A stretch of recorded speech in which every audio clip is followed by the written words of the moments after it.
It's the way to go. Eat a fig, not a pig. Let your kindness show. If it's your wig or a jig or a swig, do you dig? Big. It's the way to go. It's Big Fat Vegan Radio. When something's fat, there's a lot to show. It's gotta be fat to help the movement grow. Making fat loud chant that won't be flat. It's fat. And here's our show. It's Big Fat Vegan Radio. I've just got that vegan glow, like a drag queen calling Patrick Goudreau. I'm a YouTube vegan cooking up good eating. Veganism makes me glow. It's Big Fat Vegan Radio. All right, vegans, all together now. When something's fat, there's a lot to show. It's gotta be fat to help the movement grow. Making fat loud chant that won't be flat. It's fat. It's the and way here's to our go. show. It's Big Fat Vegan Radio. Hey everyone, welcome to Big Fat Vegan Radio. We're podcasting from San Francisco and New York City to discuss veganism in all of its glory. I am Ben Strothman, otherwise known as Honey LaBronx, everyone's favorite vegan drag queen. I am here today without Laura Yaz, vegan writer and entertainment know-it-all. You can check us out on Twitter, Facebook, and YouTube by searching for Big Fat Vegan Radio. And you can follow along with our show notes at bigfatveganradio.com. Just in case you're wondering, who is this person's voice that is taking over my favorite podcast? And where the hell is Laura? Well, this voice, it's me, it's Ben. I came down with a really bad case of laryngitis. I should not even be talking, but I'm just starting to get over it. It's Tuesday after midnight, so technically Wednesday as I record this. And I got some new episodes of the cooking show that I'm finally filming this coming Friday. So I am hoping to God that I get my voice back by then. But I did want to quickly record this episode to bring you a special field episode. I attended a Kaporos protest today that we were telling you about in our last episode. And I had an opportunity to participate in some rescue with the incredible Dawn Ladd. I will let her tell you a bit more about herself and the work that she does. But it was just a really incredible opportunity, and I decided to seize the moment to sit down with Dawn after the day was done and do a quick little field interview. So it brings me great satisfaction to bring you Dawn Ladd.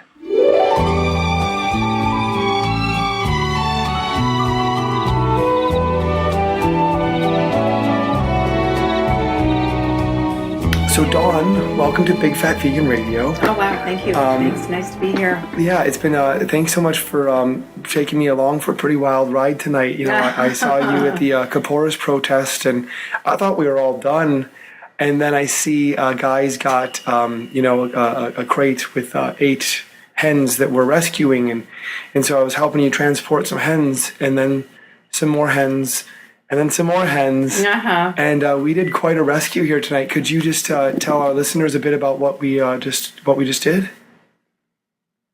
Well, we people got birds in any couple different fashions, I think, and so they put them in carriers, and we went and picked them up and brought them over to sort of a little holding tank before they go and get dispersed to various good homes, sanctuaries, and people who've already been notified and have made commitments to various number of birds. Some places will only take hens, some places will take hens and roosters. So you have to kind of have all of that figured out. So right now we have homes for 98 birds.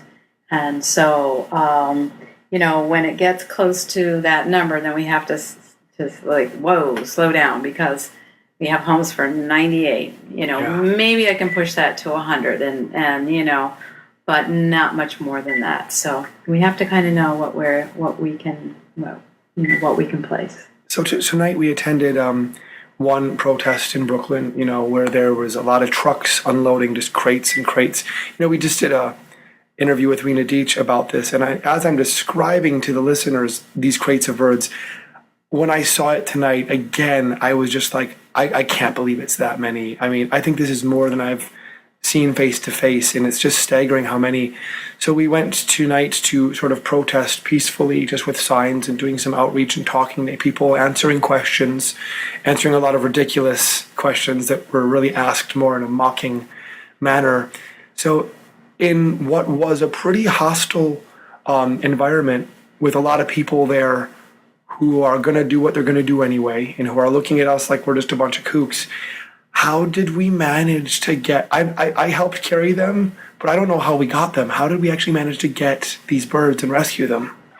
It's such mayhem, really, with all of these, maybe 100 or 150 different small locations, some of them really small, some of them really grand, like the ones that we were at, the one we were at tonight, that, it's really good to be on the lookout and just to be driving around. And because birds get abandoned, especially at the end, if birds don't get sold and slaughtered, sometimes they're just abandoned. And one of the first years that I got involved with animal rights at all was that there were over 220 Kaporos birds that were left out after the ceremony. And there was a torrential downpour, and all the birds on the bottom drowned. And the ones up higher in the stacks and the cages managed to survive.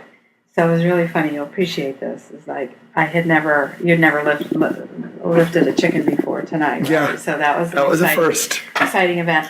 Well, I had lifted a few chickens and held a few chickens, but it just so happened that my timing was I was starting to volunteer, and there were these 220 birds. And we were doing triage on them, and this was probably my fourth time ever being around a chicken, and I was giving a chicken IV fluids, and I just couldn't believe it. It was like, oh my God, this is where my life has brought me. I'm giving a chicken IV. So, it's funny when you get involved in animals, and maybe if you're working and volunteering with a sanctuary, a local sanctuary, or a local ASPCA, whatever it is, you can find yourself learning a bunch of skills and stuff, and a bunch of stuff that you never knew. Out of necessity. Just yeah, out of necessity. And, if you happen to be around a farm sanctuary and a rescue comes in and you're volunteering that day, you'll be asked to, it's not always just scoop and poop. Yeah. Sometimes you get to do really exotic things and pretty amazing things, like pill a chicken, learn how to give a chicken a pill, or learn how to give IV fluids, or, learn how to look for lice and all kinds of crazy stuff. Chickens have their own sort of, set of problems and set of issues, and so you learn about them. It's fascinating.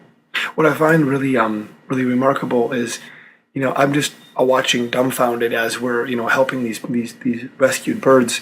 But you really seem to understand, oh, look at that bird. We're watching certain birds. Some look sicker than others, and you really have an understanding of what these birds need. Specifically, there was one woman who was offering to take 8 rescue hens to, a pasture where she lives.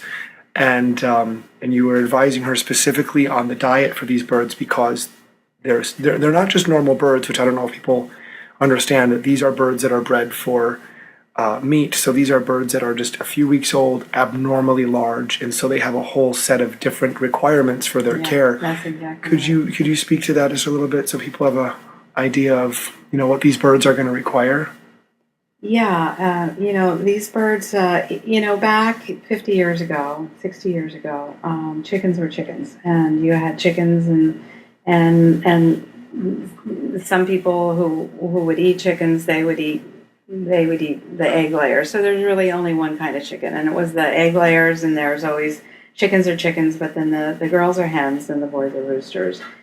And then with the advent of factory farming and the advent of vitamins and the advent of antibiotics, which were, both of those were first developed for the animal husbandry industry, along with sort of genetic modification and genetic selection, birds were split into 2 different categories. So there were egg-laying birds, which are the colorful birds, the reds and the blacks, and they have beautiful plumage, and they're bred for longevity because people want them around, so they lay the eggs.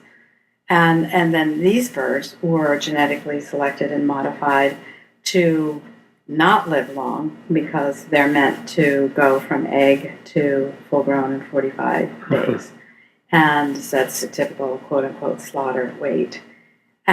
So consequently, these birds have a real propensity to gain weight. And so their diet has to be different than a regular chicken. So it makes it hard with sanctuaries because, when you take in these different birds, like they can't really be put together because the egg-laying birds are more athletic. They can fly a little bit. They're svelte. They have nice, tiny ankles, and they're really quite beautiful. And these sort of meat birds, which they're called broilers in the industry, well, they're kind of clumsy. They've got really big feet, and they've got really big chests because that's where their body weight goes, is right to their chest, because that's what the breeders want. And so they can't live together because they can't eat the same food. If a white bird, one of these birds out here, were to eat a normal chicken diet, the lifespan would probably be 4 or 5 months because they would just gain so much weight and then have heart attacks or kick over. What do they call it? It's not kick over. It's flip over disease. And so they'll just be there and they'll just like have a heart attack and die on the spot. They have a lot of respiratory issues. And because their body mass is so large, their joints can't really support them. So they'll get a lot of arthritis, and they get something called bombo foot, which is because of the weight of their bodies, it gets infected and it gets like really swollen. So they're kind of a high need bird. So that said, they're also probably the most filled with personality birds. I don't know how that happened, but they're just sassy and they're full of life, and they love every minute on the earth that they have, and they make the most of it. They love to go outside and forage. They love the sunshine. They're the first ones out in the morning, and they're the last ones in at night. It's like you have to coax them in. Tonight, we any idea how many birds we managed to rescue today? You hand me that little book there. I just wrote it down, and I'm so brain dead I can't even remember what I just wrote. But I think so far we have a total of 42. 42 from tonight. 9. Well, 9 from tonight, and then that woman took 8, so that was 17 from tonight. 25 from Sunday. Okay. Yeah. So for a total of 42 so far. Yeah. Yeah. I have to say that gives me so much hope because being at this protest, being at this event tonight, you see just tens of thousands of birds, in such a small vicinity. Not which is to say nothing of the stench of being in the proximity of that many birds that are just covered in urine and feces, and you can really. I found myself really starting to develop a sense of like, God, what's the use? There's no hope, but being here tonight and seeing, so many, hens rescued, hens and roosters, so many birds rescued, it just really, really gives me hope that, even to if it's just one bird, it makes such a difference to the life of that one animal. Yeah, to her life, it certainly does make a big difference. Yeah. Yeah. That's the way you have to look at it is, is just to keep tuned to the good news station and to do what you can. It's incredibly rewarding to see a bird that's spent her whole life in a cage, in a factory farm setting, to go to a sanctuary and see them go out with the grass underneath their feet for the first time. Yeah, you said it's the first time they've ever walked on grass in their whole life. And they really dig it. They really appreciate it. You can just see them almost jumping for joy. I don't know, it's one of the sweetest moments in my life, really, and it's what keeps me doing the hard work. It's a lot of times it's sad because you're only able to rescue a fraction. Yeah. But it's still a really worthwhile and a really great feeling. Nothing like it. So how long have you been doing this kind of work? I guess it's been about 10 years now. And, I've always loved animals as a kid, rescued animals. I was always the one that brought home the raccoon that was injured and the squirrel and had dogs and always loved animals. And then, I put it together pretty early on about loving animals but not eating them. And then, I guess it was like 10 years ago that I heard something about factory farm. And I'm a business person, and so as soon as I heard about the factory farms, that just this whole thing, I could just see the whole thing. I just knew that everything that you could work it backwards. You could say, okay, in that grocery store, in that styrofoam piece of plastic with with the plastic over it, there's a half of a chicken in there, and it's been roasted and it's been barbecued, and it's $4.50. And so then you just kind of work that backwards and say, well, wait a minute, $4.50. So somebody's got to make profit. Somebody's got to do the cooking, the shipping, the transporting, the feeding, and everything. And then you realize that the life of that bird was worth probably $1 to the farmer. And then when you realize that, and being kind of involved in manufacturing, I kind of know that when anything is worth $1, that it doesn't get very good care. And it's about just, production and the bottom line. And as soon as I put that together, that was it. It was like, okay, right, I'm vegan. No, that's Really? Yeah, that's for me, that was 1 minute I wasn't a vegan, and the next minute I was a vegan. Oh. And I never strayed from that for even a second or a thought or every once in a while I think of, I see a piece of cheese or something and I'll be like, ooh, that would be nice. But I have the same feelings about cocaine and cigarettes. Yes. Oh, so, my God. I don't know. I figure it'll pass, Wow. Yeah, I can definitely relate. My co-host and I have both said similar things over time. And yet, that's such an unusual way for someone to come to the realization that they got to go vegan. And I've never heard it put that way before. That's a really unusual way. I mean, for me, someone gave me a book. I read the book. Someone else, they saw Vegucated. But to just really do the math and figure it out for yourself, that's...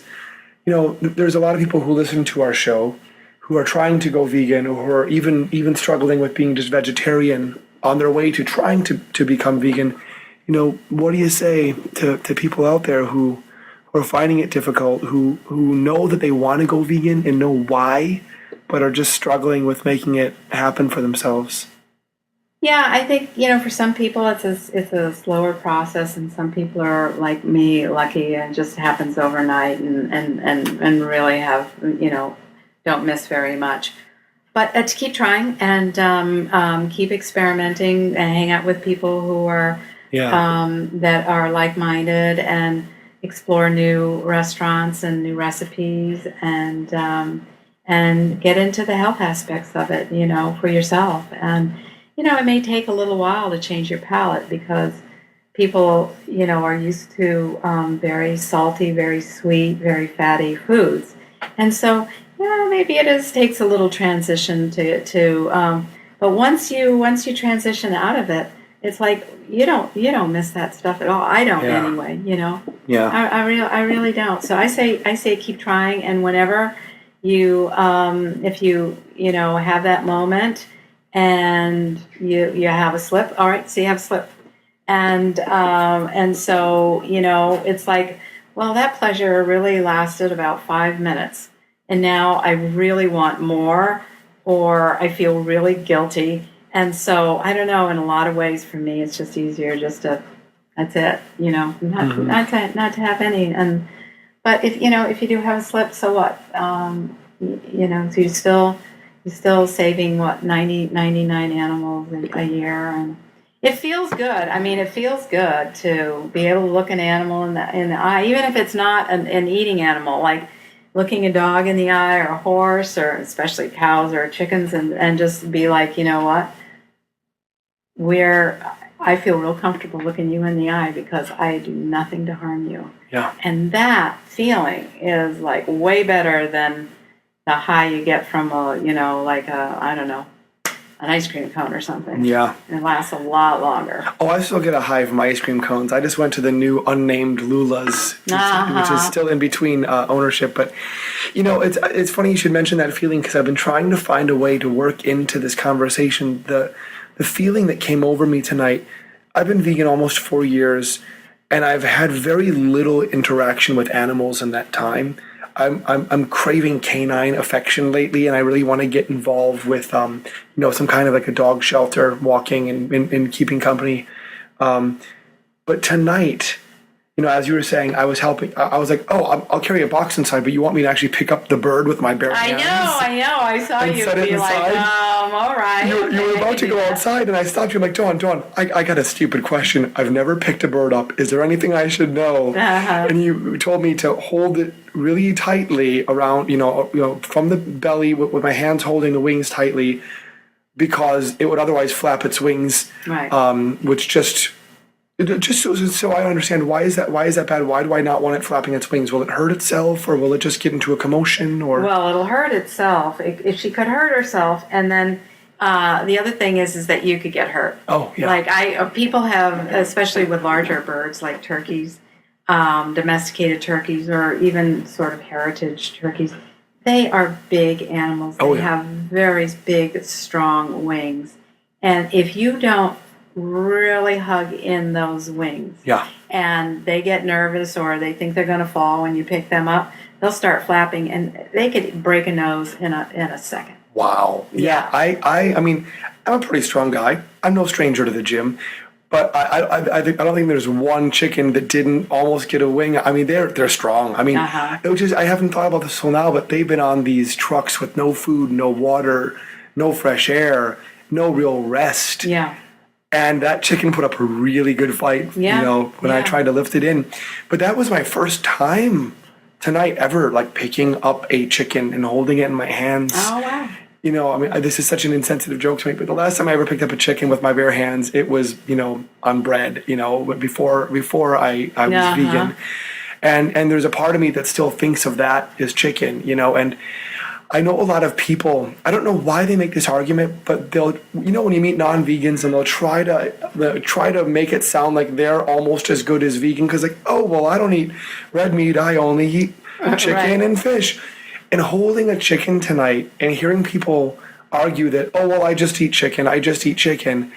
I mean, I feel like if any one of my friends was here tonight, if any one of my non-vegan friends was here tonight and saw these birds and it had to be trusted with their care and their transport, and wanted the best for them and wanted to see them nursed back to health, and wanted to, and had an opportunity to pick them up and hold them with their hands and give them food and water, I feel like anyone else would come to the conclusion that, like, well, I can just never eat one of these guys again, Yeah. Hopefully that's exactly the conclusion that one would come to, especially when you see their personalities. I mean, they got big personalities. Yeah.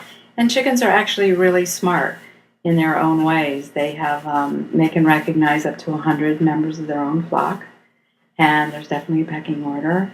And, just a little gap in that fence over there. They'll be gone. Gone. Yeah. Really curious and inquisitive and adventuresome, and just really a lovely personalities. We had a white bird, the same kind of bird, and her name was Robin. I named her Robin, and she was everybody. She was a remarkable bird. I used to take her everywhere. It was BYOB, bring your own bird. And I took her to this party, and we were all sitting around. There were about 15 of us sitting in a circle and passing and doing whatever we're doing. And Robin went and she went counterclockwise around and jumped on everyone's lap, sat for a while, jumped down, and jumped on the next lap, and jumped down, and jumped, and she went around the circle. And I'm not exaggerating. And everybody was like, do you think she's going to come to me next? And sure enough, she went to her. And she followed me. I guess she did like an imprinting thing on me. And so we got really attached, and I'd be up at the farm working, and she'd follow me everywhere. So if I was in the garden, she'd be pecking around the garden, doing her thing. If I was, cutting up some wood or making a door or something like that, she'd be over there. She'd follow me everywhere. Wow. And the most precious part was I would take a siesta in the afternoon, and I'd lay down, and she'd come and plop herself right in my chest, and we'd take a nap together. I was crazy about this bird. Yeah. And she was one of these white birds that, is so genetically stressed that she died really young, and we did everything we could think of to keep her. She was one of a kind. Well, she definitely died loved and knowing that she was loved. Oh my gosh. And we kid around a lot of times, if something goes on at the farm, I'll say, let's contact Rob and see if she can pull some strings, And so she's still very much with us. She was really exceptional. Yeah. Well, you're doing wonderful work, and thank you for giving me the opportunity to get involved tonight, and for sitting down with us. We had Rena on recently, and I know a lot of people just really want to know what's next, in the fight against the use of chickens as Kaporos. And, it looks like we got a long road ahead. Yeah. But at least we can know that we're making some difference, with our own bare hands. And people should take a ride up to the Woodstock Farm Animal Sanctuary in beautiful Woodstock, New York, or over to Catskill Animal Sanctuary or Safe Haven Sanctuary that's in Poughkeepsie, I think. And these are all amazing, amazing places and a great day trip. And you get to go on a tour, and if you want, you can volunteer. You'll be probably shoveling a lot of poop, but you'll feel good at the end of the day, and you'll feel muscles that you didn't know you had, and breathe in some fresh air most of the time, some poop air other time, and see the country and meet these animals and see how incredible they are, and see their personalities and see their little families. Birds, when they go to night, they all have their best friends, and some sleep this way and some sleep that way, and they tend to sleep in the same places, and they have little spats with each other. And when you're around them, for a day, or then if you go back a few weekends and begin volunteering regularly, you get to learn all of these little family structures that they have. It's fascinating. It's really rewarding, and it's a lot of fun. And the people that you meet doing it too. Yeah. I would like to just end with this, if I may, that before I was never a people person, and I always related more to animals than people. And I started working at the Woodstock Farm Animal Sanctuary to be more with animals. And I was really a recluse. I really didn't socialize much. And the paradox, the irony is that I met such amazingly wonderful people, compassionate people who loved animals and just loved, just extended their circle of expansion of compassion went greater than themselves and their family and their ethnicity and it extended way out. And I met all these incredible people, and it brought me closer to people. Animals brought me closer to people. Wow. And I can actually say I actually like people. Thank you, Ben. Likewise, Dawn. Thank you. Incredible. Dawn, thank you again. There are just no words to express my gratitude for the work that Dawn does. Just like it's her calling. It's just really something to behold. And I'm really grateful that I was lucky enough to get a chance to participate. It was really a special experience.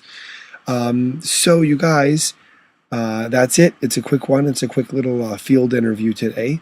As always, you have several ways you can reach us. We would love to hear what you thought of this episode. You can contact us at bigfatveganradio.com. You can always call us at 315-VEGAN-01. That's 315-834-2601. You can email us at bigfatveganradio@gmail.com. Tweet us at bigfatvegans. YouTube us. We are at youtube.com/bigfatveganradio. We're also on Instagram. Did we mention that? Because we are. Big Fat Vegan Radio. And, of course, Big Fat Vegan Radio on Facebook. Did I forget to say Big Fat Vegan Radio a whole bunch of times? Because this is Big Fat Vegan Radio. In addition, you can follow Honey and Laura as individuals on the Twitter and the Instagram. We are at Honey LaBronx and at Laura Yaz. Don't forget to check out Laura's YouTube channel, youtube.com/Laura Yaz. And check out Honey LaBronx's Vegan Drag Queen Cooking Show. New episodes coming really soon at vegandragqueen.com. And buy some of Honey's famous medieval oil at www.medievaloil.com. Today's medieval oil use, I don't know why it hasn't occurred to me to do this later, but medieval oil can actually help restore a lost voice. If you just put one drop on like the roof of your mouth or one drop on the back of your tongue or just gargle with it a lot, it can really, really help get rid of the phlegm and bring back a lost voice. So I probably should try that. Anyway, I'd love to give a shout out to our friend Michael Harren. MichaelHarren.com is his website. We thank him every episode for our awesome theme song, as well as Kelly Huffine for our cartoon and logo. You can check her out at kelly42fox.deviantart.com. And as always, my dear friend and official sponsor, Sunshine Villa, we love you. We love you. We cannot get enough of loving you. We love loving you. So thank you. And let's go see a drag show again, Sunshine. That was fun. Oh, and speaking of awesome members like Sunshine Villa, our official sponsor, why don't you become a member?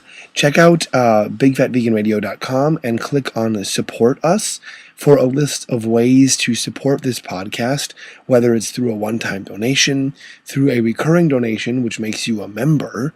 There's a lot of really awesome incentives and perks, so depending on your level of membership, you get really awesome stuff from us. And who doesn't love stuff, especially vegan stuff, especially cool vegan stuff, especially cool vegan stuff that not everyone else gets. So be a cool vegan, come get your stuff, come be a member and support our work. P.S. Usually we like to end with a little joke or a little something after the outro, but I'm going to go to sleep tonight hearing the sound of those 34 rescued hens that will live out the rest of their lives knowing that they were loved and cared for.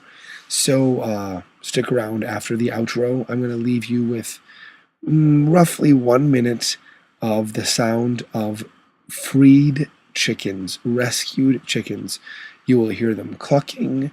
You will hear them scratching on a little cardboard underneath all their sawdust. And you will hear some of them pecking at their little metal water bowls as if to say, waiter, can we get some more water when you get a chance? So that's all we've got for this episode. Please subscribe to us through iTunes or your podcatcher of choice.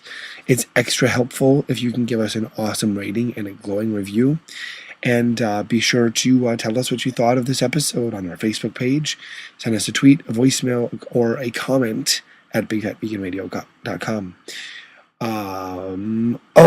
It's probably too late for this because most likely by the time you hear this episode, the Kaporos week will already have come and gone. But actually, Dawn, if I can get you back here for a second, there is one thing you guys can always do no matter where you live and no matter what time of year it is or no matter what your budget, really. If you guys could, how do I say this without sounding offensive? Go vegan! Yeah. Awesome. Right on.